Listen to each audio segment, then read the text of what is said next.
Hi, welcome to part 2 of how to trade Fibonacci retracement. And in this video, I'm going to share with you how to correctly trade Fibonacci retracements, which is also a very high win rate strategy.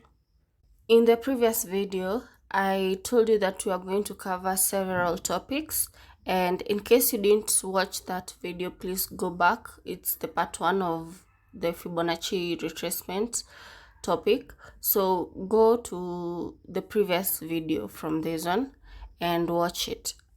But if you want to get straight into the Fibonacci strategy, of course, I've mentioned some parts of that in the previous video, but you can also watch this video if you want to.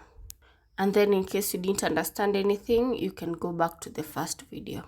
Okay, so this is what we will cover in this video. Number 1, how to correctly identify swing highs and swing lows. Number 2, how to correctly plot fib levels to find support and resistance. Number 3, the most important fib level of all and why. Number 4, how to confirm the fair value gaps for day trading and scalping. Number 5, how to trade Fibonacci in lower time frames, that is for day traders. Number 6, what each fib level tells us about the strength of the trend. Number 7, how to take profits and how to set stop losses, that is where will your targets and invalidations be. And number 8, the win rate of this simple but powerful strategy. And finally, the proper risk management of the entire strategy. So without further ado, let's get into it. Wait, before I continue, I have to give you the legal trade disclaimer. And as you know, guys, trading is not easy. It is one of the hardest careers anyone can pursue. So please note that this video is for educational and entertainment purposes only. And this is not financial advice whatsoever. So in case you need financial advice, please go to your licensed financial advisor. But for us here, since we know the heavy risk that trading comes with, I recommend that you take this video only as educational and entertainment for your eyes and ears, okay? Okay. So pause and read the disclaimer carefully because I need you to understand that point, that trading comes with very, very heavy risk. Okay, let's begin. Number 1, how to correctly identify swing highs and swing lows. Before any Fibonacci application, we first need to correctly know how to identify the swing highs and swing lows, especially the current swing highs and swing lows. So swing points normally help in identifying trend direction and or trend reversals. So swing highs are basically resistances whereby at least 2 consecutive higher highs form before a peak high, or the highest high is formed, and at least 2 consecutive lower highs form after it. Don't worry guys, I'll demonstrate to you on the chart in a few. So for the swing lows, that is the support level. We'll have at least 2 consecutive lower lows forming before a trough candle or the lowest low candle forming, and then at least 2 consecutive higher highs form after it. So again, don't worry, I'll demonstrate to you on a live chart. So let me first explain the theory part and then we'll go to the live chart. So again, swing points.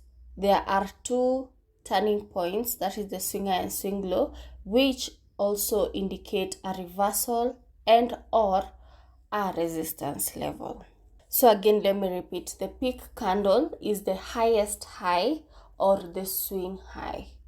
And then the trough candle is the lowest low or the swing low. So the peak candle is the resistance candle and then the trough candle is the support candle. Please guys, I need you to note the following, that swing highs and swing lows normally tell us the beginning of a new trend and or a retracement or continuation of an ongoing trend. I really need you to understand that. Therefore, the swing highs and swing lows helps us to identify support and resistance levels. Let me elaborate. Swing lows are normally formed in the beginning of a new bullish trend or a continuation of an already existing bullish trend.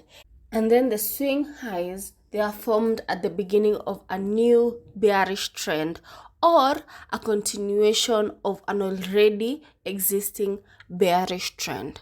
I hope it makes sense. So please let it sink in. You can pause and then study these notes and then let it sink in. But of course, I'll explain further. Let me say this. I like to use a tool to automatically identify the swing points, but you guys can train your eyes to identify them. Because again, we cannot always depend 100% on tools. They may lag and they're not 100% correct.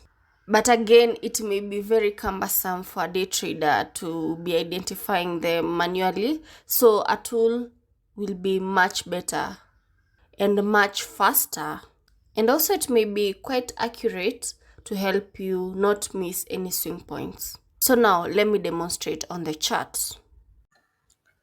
Okay, so as I was explaining on the PowerPoint, the swing points are very, very important. So, for example, the swing high, we can just identify one of them. You see this swing high over here. We have this two consecutive higher highs. This one, now this swing high, right? And then we have another, and then after that we need lower lows. Sorry, lower highs, one and two. Two consecutive higher highs, two consecutive higher lows. Another one is this one. We have two consecutive lower lows and then the swing low, and then two consecutive higher lows, this one and this one. So you can see it repeating itself. So this is a swing high, swing low, swing high, swing low, and so on and so forth. So you can train your eyes to see this, but I normally like to use an indicator. So we have the most commonly used indicator is the fractals. So you just go to the indicator and just search fractals.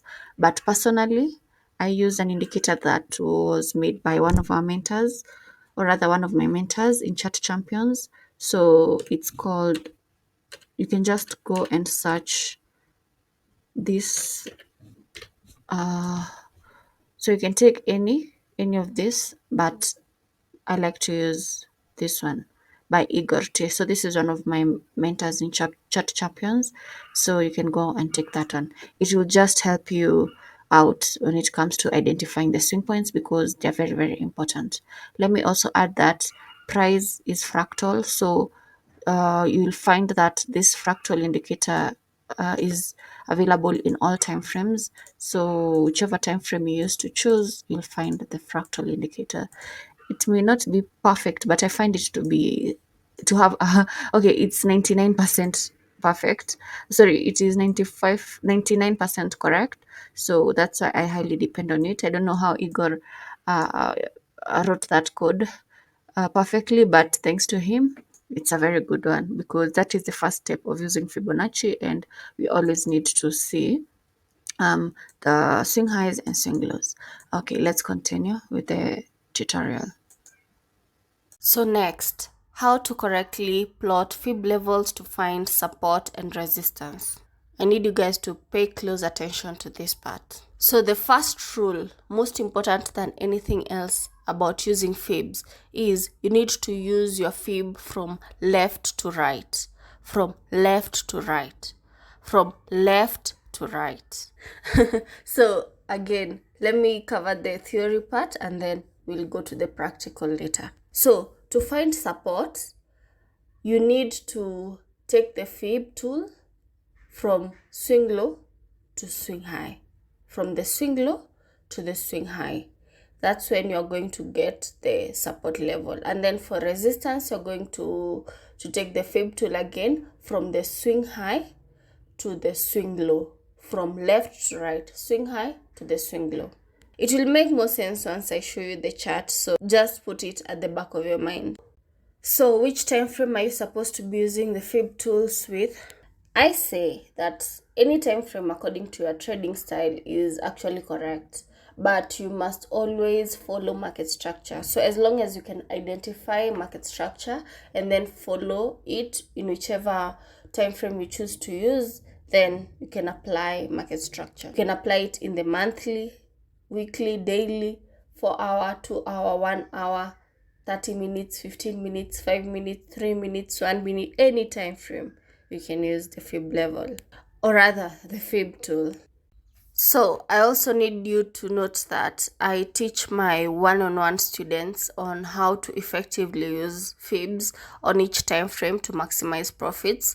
So let me not share further details, but I just need you to know that if you follow market structure on whichever time frame that you choose to analyze on, and then go to the lower time frame where you will get your entries. So as long as you have good market structure, or rather as long as you know the current market structure, especially on the higher time frames, and then go lower, then you have gotten it. Like literally you'll be successful trading fibs just by using that principle. Because again, the point of using fibs is to identify retracement levels and then react, or rather trade. So if you can identify a retracement level with the ongoing market structure or a reversal, and then on your preferred entry time frame or your preferred execution time frame, you can enter. So if you know market structure and then take it to your lower time frames where you do your executions, then you're good to go. Okay, let me demonstrate on the chart so that it makes sense. Okay.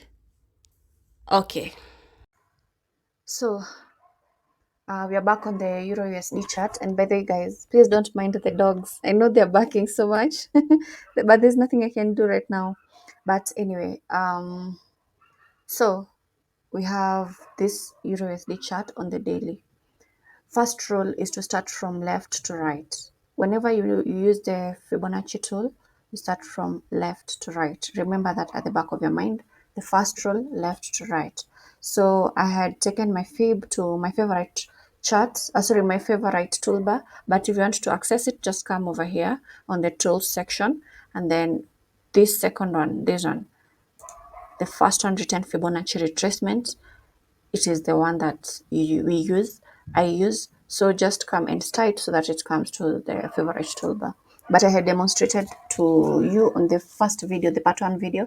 So go back and check so that also you see the levels that I give. Now, we will start with finding support. So when you're finding support, the market is on an uptrend. The market structure is an uptrend market structure. So we take our fib from left to right. And as you can see, I have taken the swing point, the swing low and swing high. From the swing low to the swing high, we are finding what? Support.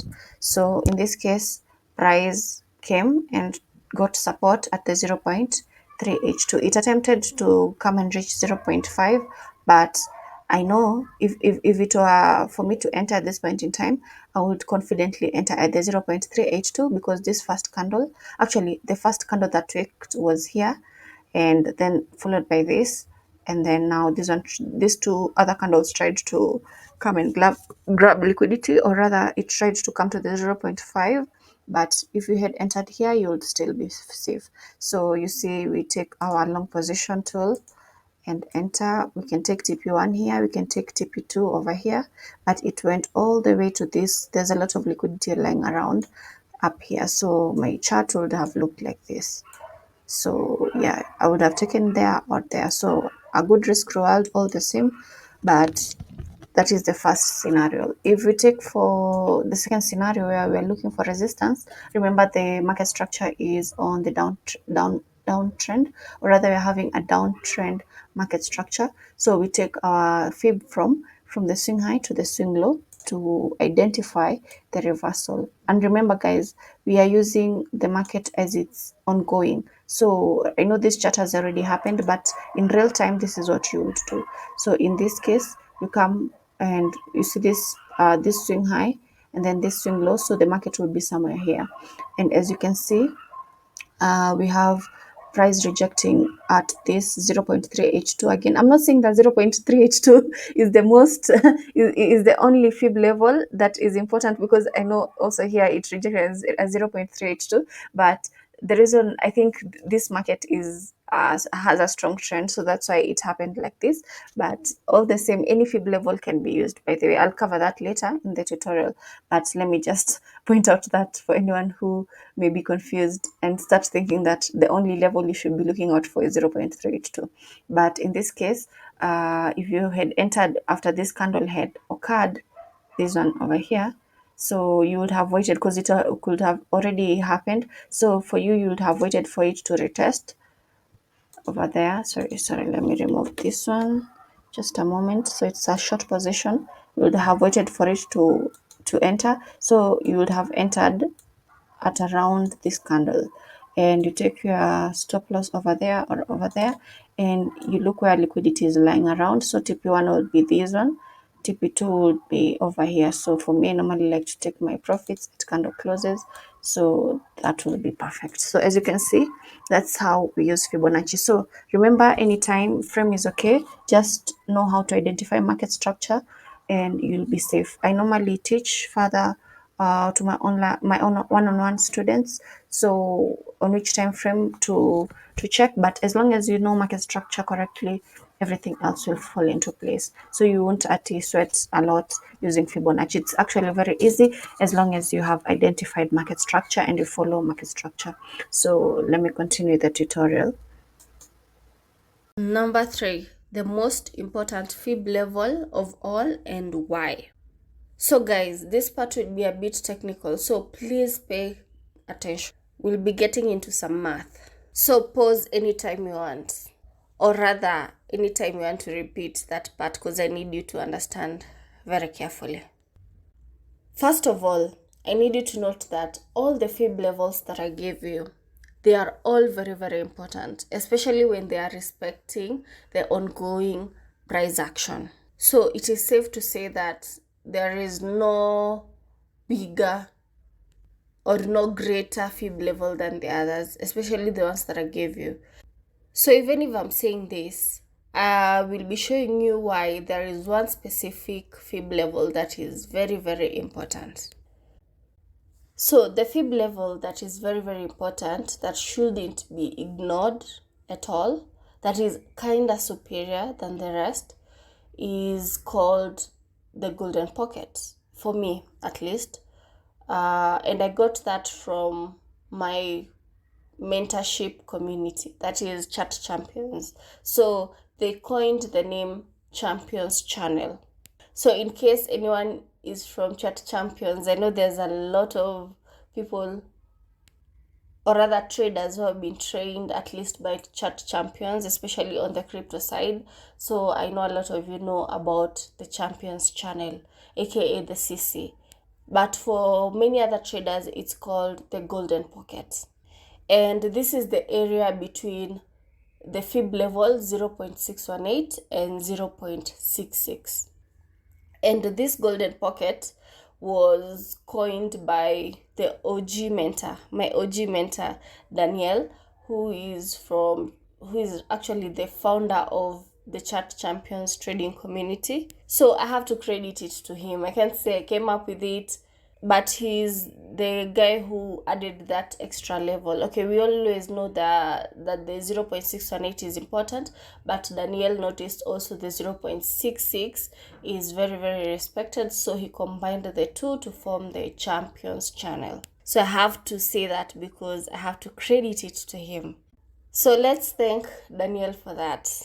Anyway, let me at least explain a little bit why I think Danielle found out that the CC, or rather the golden pocket, is supposed to be the way it is. And my theory is with the Fibonacci sequence. So hear me out. I know he hasn't explained very much on that, but this is actually out of my curiosity, so hear me out. So from the Fibonacci sequence by Leonardo Pisano, I explained that very thoroughly in part 1 of Fibonacci trading, or rather Fibonacci retracement. We explained that the 1.618 is the golden ratio, and the inverse of the golden ratio, that is the inverse of 1.618, is also called the golden mean, which is 1 divided by 1.618. So I've mentioned two things. I've mentioned the golden ratio, which is 1.618, and then I've mentioned the golden mean, which is the inverse of the golden ratio, or rather 1 divided by 1.618, which is 0.618. And in percentage, the golden mean, that is 0.618, is 61.8%. I'm mentioning this because that is what we'll find in TradingView. So I have to clarify and then I show you on TradingView. But again, let's cover the theory part and then we go to the practical part. So again, the golden mean is the mostly repeated number of Fibonacci in nature, and the next ratio that is repeated a lot is 1.66, which is it's not the golden ratio, but now we'll categorize it as the golden ratio to form the golden pocket, and the 1.66 is the golden ratio, and then the inverse of it is 0.66, and in percentage it's 66%. So I'm chewing my words a bit, but let me explain further. So if we go to the Fibonacci sequence from 0 to 100, or let's say 0 to 144, we have 0, 1, 1, 2, 3, 5, 8, 13, 21, 34, 55, 88, 144. Again, how do we get the Fibonacci sequence? We add the first number to the second number to give you the third number, and so on and so forth. So 0 plus 1 is equals to 1. So it's 1. 1 plus 1 is equals to 2. 1 plus 2 is equals to 3. 2 plus 3 is equals to 5. 3 plus 5 is equals to 8. 5 plus 8 is equals to 13. 8 plus 13 is equals to 21. And then 13 plus 21 is equals to 34. 21 plus 34, 55. 34 plus 55, 88. And then 55 plus 88, 144. Let's get up to there. But you get the point. If you want more elaboration, go to part 1 kindly. So to get the mean or ratio of the Fibonacci sequence, all you need to do is to take the current Fib number, you divide it with the previous one. So for example, let's start with 5. So you just say 5 divided by 3 is equals to 1.66. 8 divided by 5, 1.66. 13 divided by 8, 1.625. 21 divided by 13, 1.615. 34 divided by 21, 1.618. 55 divided by 34, 1.618. 88 divided by 55, 1.6, and then 144 divided by 88, we have 1.636. And as you can see, if you just pay close attention to the few numbers that we have taken of the Fibonacci sequence, you may notice that most of this means, or rather most of these ratios, land between 1.618 and 1.66. So this is to at least confirm the champions channel, or rather the golden pockets, whereby we have the 0.618 and 0.66.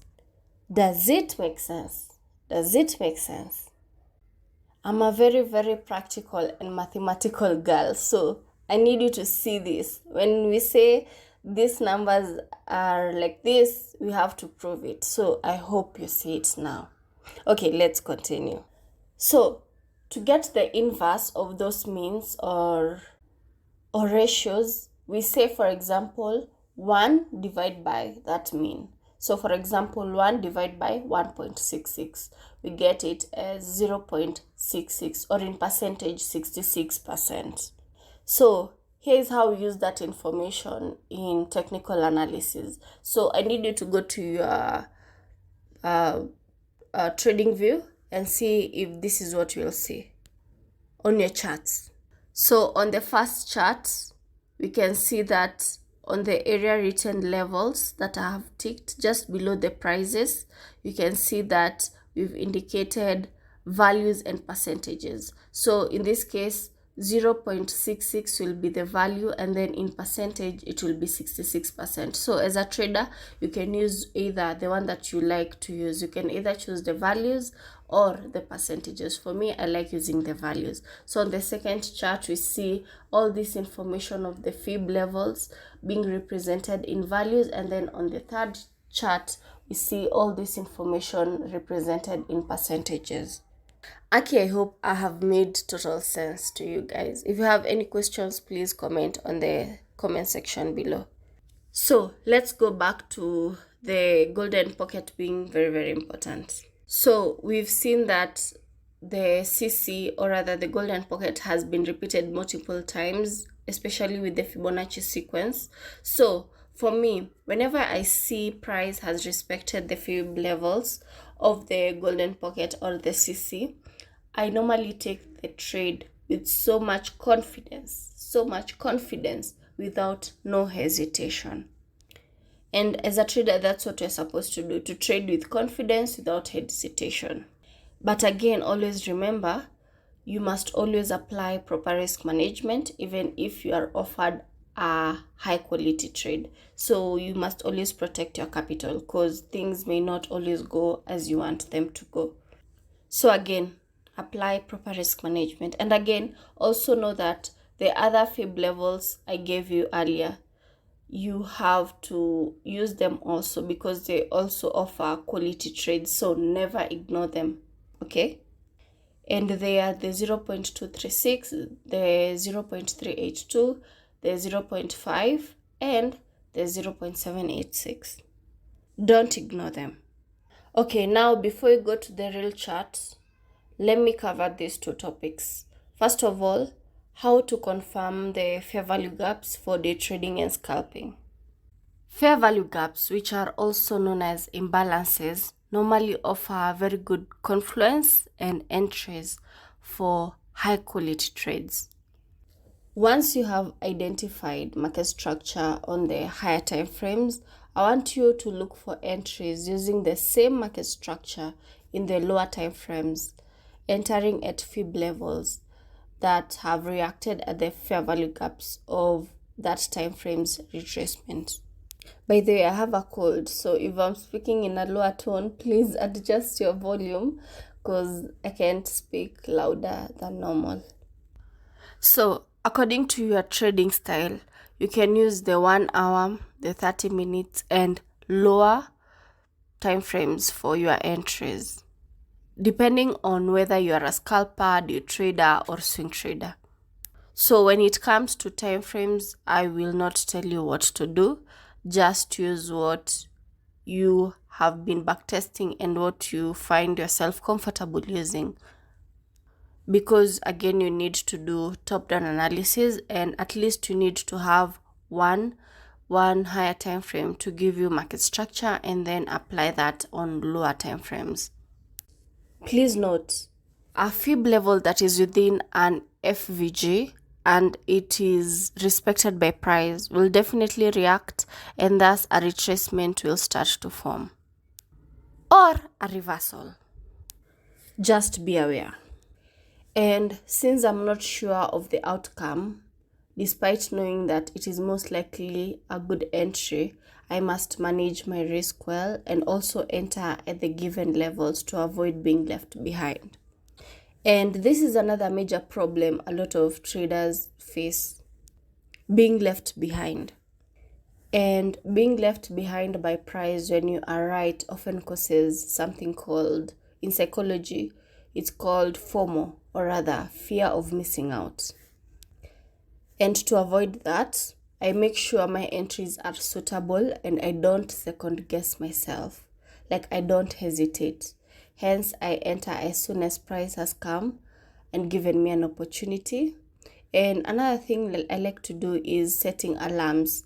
So you can set alarms on the higher time frame. If price retraces at that level, now you can quickly go at the lower time frame. Because again, if you are trading on lower time frames, things go very, very fast. So your fingers have to be a bit fast. So again, in trading, setting alarms is also a best practice, especially for day traders. So let me also explain the following: how to trade Fibonacci in lower time frames, especially for day traders. Scalpers can also use this. Again, let me emphasize, always trade the fibs that are within an FVG or an imbalance. And in case price has offered a fib level but no FVG, because it happens a lot, so you must also pay attention to that. In case that happens, you may consider that trade as a lower quality trade, not a bad trade, but a lower quality trade. If the previous trades with FVGs and fibs aligning is a plus plus setup, this one now becomes an A setup. Not saying that it's a bad setup, it's just a lower quality trade setup. So yeah. So what you can do in this case is you can enter but don't have very high targets, as those offered by high probability setups or A++ setups. Or you can also stay out of the trade altogether depending on your risk tolerance, because again, the setups will come. The setups will always come a lot, especially if you're a day trader. You'll see it repeating itself. So if you don't see a high probability setup, just be patient, just observe and wait. Okay? But also know that you can also take that trade depending on your risk tolerance. Please note, although I heavily depend on fair value gaps to confirm my entries, I know that sometimes it may not be available even when price is respecting the fib levels. So you may see on the higher time frame, for example, the 4 hour, that the fib is not the fib is respected. First of all, the fib should be the integral, the building block. So I see that the fib is respected, but there's no fair value gap in sight. What can I do? And yet price has respected that fib level. You can go lower and see if at least the lower or your entry levels have a fib level. It will be also a good sign. Or the other sign is on the higher time frame, the same 4 hour, there's a fair value gap, but on the lower time frames, there is no fair value gap. So you can do either, just observe, but at least one of them have a fair value gap in between. But most chances for a high probability setup, in all of them, all the time frames, you'll find fair value gaps as your entry, and you'll see them aligning with the fib level. Okay, time is not on my side, so let's finish up. And I think I'm talking a lot, or rather I'm feeding you a lot of content, or rather a lot of knowledge. So let me move a little bit faster. So again, I may go to the lower time frames to see if an FVG is available, and if there is a valid one, I can enter accordingly without hesitation. Remember, do not hesitate. Most chances are your setup will be respected, and in case it doesn't, just know it's going for the lower fib levels. So at the end of the day, if your market structure is aligning with your entries, everything will be amazing. So let me show you on the chart. Okay, for example, right here where I'm pointing at, first of all, this is a gold chart at the 4 hour time frame. So 4 hour, I consider it to be higher time frame, but kind of mid time frame. So I can do my analysis on the 4 hour. So for instance, you see there's a bullish fair value gap here, there's a bullish fair value gap here. So two of them, but price ended up rejecting. And also if we pull our fib from here to here, I see it has rejected the 0.382, which means that the price action is gonna be on the bullish side. That is, the bullish trend is still on, and I may continue with looking for uptrends. Now, if we come to this next retracement, this one. So after this after this impulse correction, and then, or rather pullback, and then another impulse, we have another right here. We have another retracement, but as you can see, there's no valid fair value gap. If we just zoom out or elongate this chart, you see there's no fair value gap. It's just a very, very big bullish candle with a big body and small wicks. So for me, yes, I know my trades are higher, offer higher probabilities when there's a fair value gap inside, but I am not going to ignore this uh, this trade or this setup just because. So what I can do in this case, I can just first of all see where it rejected. So I pull my fib, I see it almost touched the 0.618, just it just missed it, but it rejected the 0 0.5. Let me return this to how I normally like them. I normally like them in values, not percentages. I think I was demonstrating, that's why I left it like that. So in this instance, what I'll do, because I have a setup, not a very high probability setup, but still it's a setup, I'll go to the lower time frame. You can go to the 1 hour and see, wow, there's a fair value gap. So right here, you can tell yourself, let me enter this trade. And as you can see, it offered a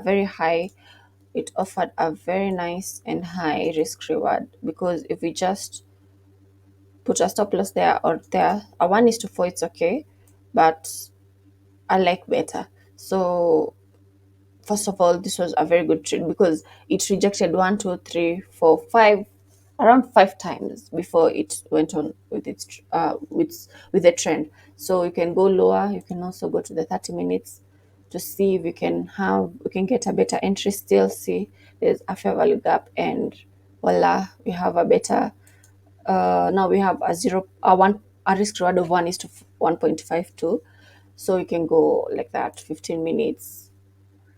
Did it offer a better one? No, not really, but still there's still a fair value gap. Also, it doesn't mean that you just use this fib. You can also use market structure on these levels. So you just know, first of all, on the 4 hour we have a bullish market structure, and then you come and look for your entries like this. Now you follow the market structure. So for instance, at this point in time right here, you wait and see, okay, we have an impulse correction. So if we take our fib like that, you see it has rejected here at the 0.382, which shows a very strong bullish momentum.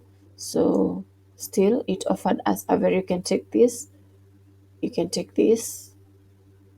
So if we just reduce right there, it gave us a risk reward of 3. So if I see a 3, I will not ignore it, I'll just take it. How many pips did it offer us? It offered us, I think, more than 100 pips, 120. So you see, that's how I normally like to trade. Okay, that's it. Okay, now let's cover what each fib level tells us about the strength of the trend. So in this slide, you can see that I've presented two charts. One is on an uptrend, the other one is on a downtrend.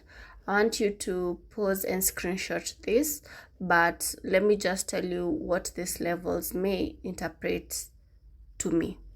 So in either side, both uptrend and downtrend, when I see the 0.236 or the 23.60%, I know that is a very strong trend. If let me just see them in values, because that's how I'm used to.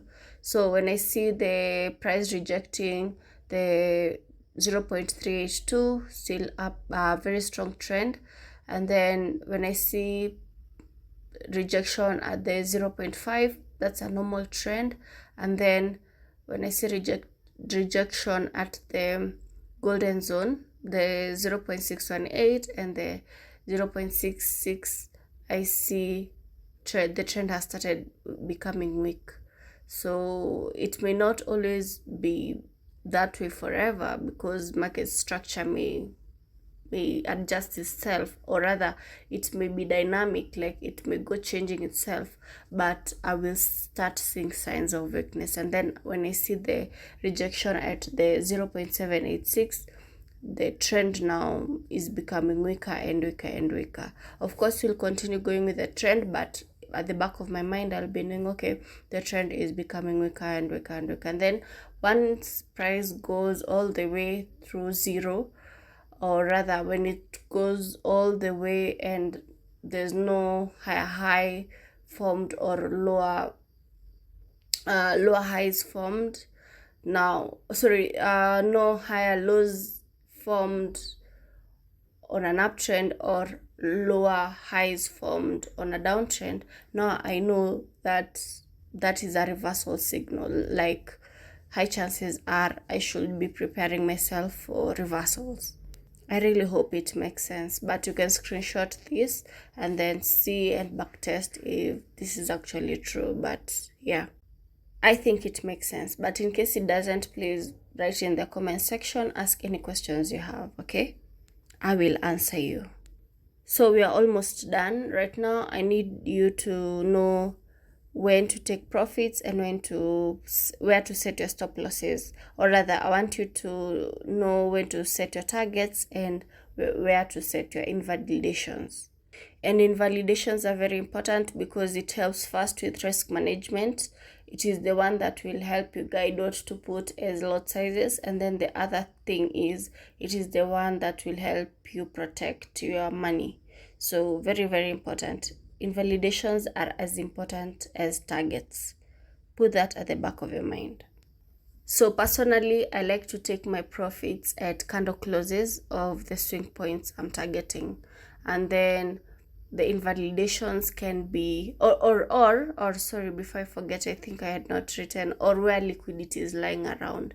So it can be the swing points, and most chances are where the swing points are is where liquidity is lying around. So I just take candle closes.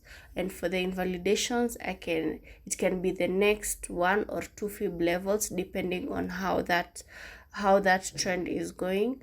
And or also I like to take candle closes. So for me, targets and invalidations are at candle closes. One reason for that is also to help me with the spread from the broker, that fee we pay for every trade, to account for it. And also the other reason is to avoid being front run. So normally there's what I mean is, sometimes you may see that price went just near with like 1 pip, so, or 2 pips there before it hit, and then it decided to reverse on you. So instead of taking the wicks, I like to take the candle closes. They are safer. High chances are those candle closes will be hit. So finally, the win rate of this simple but powerful strategy for me is 85%. I will not prove right now because I do not have that journal, the online journal. I do my journaling manually, but I hope you can backtest. Please, just to confirm, just go backtest or forward test using demo. Go and find out if indeed it's true that it offers a very high win rate. It can be 80 sometimes, it can be higher, it can be 70. So just know you'll have a very good win rate, which is of course a very good thing. But again, I really need you to remember that you need to apply proper risk management. And this is because even with a very, very high and powerful strategy, if you do not apply proper risk management, the market can be very, very brutal and merciless, and it can come and wipe out everything that you have worked for. So to be smart, as a smart trader, or as a trader who knows what they're doing, or as a trader who wants to trade for a very long time, no matter whichever way you trade, whether you're trading your normal account or a funded account, no matter the case, please apply proper risk management. Don't be arrogant or have an ego saying that I have a very high win rate, even though we can see that we are being offered a very high win rate. We cannot be arrogant. We have to humble ourselves, because anything can happen in the market, and the market at the end of the day is extremely merciless, very, very merciless. So please apply proper risk management. And again, always risk 1 to 2% in any trade you take, no matter what. Just 1 to 2%. It's okay. It's important. You can compound it, but when you are doing the compounding thing, only compound your risk. Only risk your profits. So only compound your profits. So for example, if I did, I risked 1% of my account and I made 5%, because it's actually very possible to get 5% with this strategy in a trade or two. So once you do that, only risk that profit you've done to compound it. So you can choose to withdraw it, you can choose to protect it or reinvest it. So only reinvest that and use it to compound your account. Whatever profits you've made, you can withdraw some and then compound. And I think that's the best way to grow your account in a very healthy manner, or rather a very healthy way. So guys, I've covered a lot. I think I've done everything that, yeah, I've completed all the slides. So I've covered everything that I had prepared. So you can save this video, you can share it with somebody who is interested in trading, and your community, your friends, your family, anyone that may be interested in trading. Please share this one and also part 1. So I think both of them will be very, very helpful to you. And in case you've liked such content, or you like such content, please support my channel. You can go leave us subscription. Just subscribe and hit the notification bell so that you never miss any videos that I put out. Also, and my videos are very educational, as you can see. So you can ask any questions in the comment section. And also, the most important thing, please leave a like. Please leave a like, because if you find this video helpful, and you can comment anything. You can also ask me any questions, risk management, psychology, any question you have about trading, how to use MT4, MT5. Just tell me in the comment section any question concerning trading. I think I don't want to be all over the place. What I can do is be answering your questions in a nice way. So you can also ask about news, fundamentals, and all that. So ask questions. Don't be shy, and I hope I was helpful. If I was helpful, please tell me so. And yeah, thank you for everyone who has stuck to the end of this video. And yeah, see you in the next video. Bye.